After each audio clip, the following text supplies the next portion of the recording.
देखिए, इस वीडियो में हम कक्षा 10वीं का नागरिक विषय में जो हमारा चैप्टर है सत्ता के साझेदारी, इसे हम पढ़ेंगे। ठीक है, तो हम जानेंगे कि सत्ता के साझेदारी क्या है और ये जरूरी क्यों है। देखिए, शासन व्यवस्था में जब जन समुदाय या जन समूह या संस्था संगठन इन सब की भागीदारी होती है तो उसे हम सत्ता की साझेदारी कहते हैं। सत्ता मतलब पावर और साझेदारी मतलब शेयरिंग करना, यानी पावर शेयरिंग। इसका शेयरिंग कर देते हैं पावर का, शक्ति का, लोगों के बीच में, समुदाय के बीच में, संगठनों के बीच में, संस्थाओं के बीच में। तो ये है सत्ता की साझेदारी। अब ये जरूरी क्यों है इसे हम समझते हैं। तो देखिए, सत्ता के साझेदारी के बहुत सारे कारण हैं। आज हम सत्ता के साझेदारी जो है वो जरूरी क्यों है इसको हम समझेंगे। तो सबसे पहला नंबर जो हमारा पॉइंट्स होगा वो विभिन्न समुदायों के बीच वो टकराव को कम करता है, राजनीतिक स्थिरता को बनाए रखता है और अल्पसंख्यक जो होते हैं उनको वो संरक्षण भी देने का काम करता है। लोकतंत्र की गरिमा बनी रहती है, साथ में एक सुशासन सुनिश्चित हो पाता है। ये 5 पॉइंट्स है जिस कारण से हमें सत्ता के साझेदारी जरूरी है हमारे लिए। ठीक है, अब इन पॉइंट्स को हम समझते हैं। जरा देखिए, पहला नंबर जो पॉइंट्स है हमारा, विभिन्न सामाजिक समूहों के बीच टकराव को कम करना। देखिए, जैसे हम अगर भारत की बात करें तो यहाँ पे बहुत सारे सामाजिक समूह हैं, अलग अलग धर्म, जाति, अलग अलग भाषी के लोग हैं।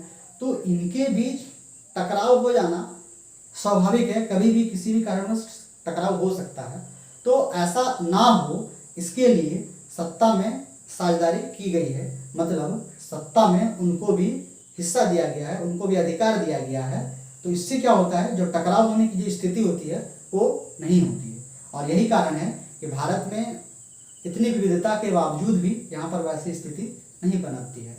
ठीक है, और दूसरा जो हमारा कारण है वह है राजनीतिक स्थिरता। देखिए, क्या होता है, आप सुने होंगे कि कभी उप प्रधानमंत्री का पद आपने सुना होगा, उप मुख्यमंत्री का पद सुना होगा आपने। तो ये पद संविधान में हमारा वर्णित नहीं है कहीं पर भी, परंतु ये पद दिया इसलिए जाता है ताकि वे लोग सत्ता में रहे, क्योंकि उनके आने से सरकार चलेगी ऐसा माना जाता है, या फिर अगर उनके नहीं आने से सत्ता गिर जाएगी, ना सरकार गिर जाएगी ऐसा संभावना होती है। अतः सरकार की स्थिरता को बनाए रखने के लिए उप मुख्यमंत्री या फिर उप प्रधानमंत्री के तौर पे जो सत्ता दी जाती है वो राजनीतिक स्थिरता लाने के लिए की जाती है। तो आपको समझ में आ रहा होगा कि राजनीतिक स्थिरता लाने के लिए सत्ता की साझेदारी कितनी जरूरी है। ठीक है, अब अगला देखते हैं हम लोकतंत्र की गरिमा। लोकतंत्र की, देखिए, लोकतंत्र का बोलने का ही मतलब है कि लोगों का तंत्र, अर्थात हम अगर शासन व्यवस्था में लोगों की भागीदारी सुनिश्चित नहीं करते हैं तो फिर हमें लोकतंत्र व्यवस्था, लोकतांत्रिक हमारा देश बोलने का कोई मतलब नहीं रह जाता। अर्थात वैसा देश जहाँ लोकतांत्रिक व्यवस्था है वहाँ पे सत्ता की साझेदारी की जाती है ताकि लोकतंत्र की गरिमा बच सके। अतः इस दृष्टिकोण से भी हमको सत्ता की साझेदारी जरूरी होती है। ठीक है, अगला है अल्पसंख्यकों को संरक्षण देने के दृष्टिकोण से हम समझते हैं। देखिए, क्या होता है, जहाँ कहीं भी अल्पसंख्यक और बहुसंख्यक होते हैं तो ऐसी संभावना होती है कि अल्पसंख्यकों को बहुसंख्यक प्रताड़ित कर सकते हैं या उनके आतंक में अल्पसंख्यक दब सकते हैं, ऐसा संभावना होता है जन्मी है।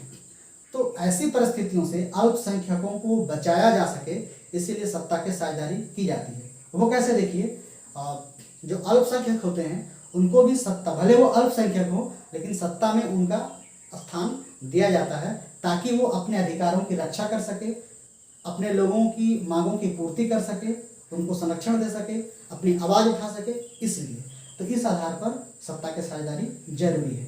ठीक है, अगला है सुशासन के लिए। देखिए, क्या है कि सत्ता की साझेदारी एक सुशासन व्यवस्था को सुनिश्चित करती है, इसलिए हमें सत्ता की साझेदारी जरूरी होता है। वो कैसे, देखिए, क्या है कि कोई एक व्यक्ति अगर सारा काम करे तो संभावना होती है कि उससे गलती हो जाए, हो सकता है कि वो निरंकुशवाद हो जाए। परंतु अगर शक्ति को बांट दिया जाए तो निरंकुशवाद जैसी संभावना कभी हो ही नहीं सकती है और एक अच्छा व्यवस्था, शासन व्यवस्था आ सकता है, ऐसा संभावना होता है। इसलिए सत्ता की साझेदारी हमको सुशासन के दृष्टिकोण से जरूरी है। ठीक है, इस वीडियो में हम इतना ही करेंगे, फिर मिलते हैं अगले वीडियो में। धन्यवाद।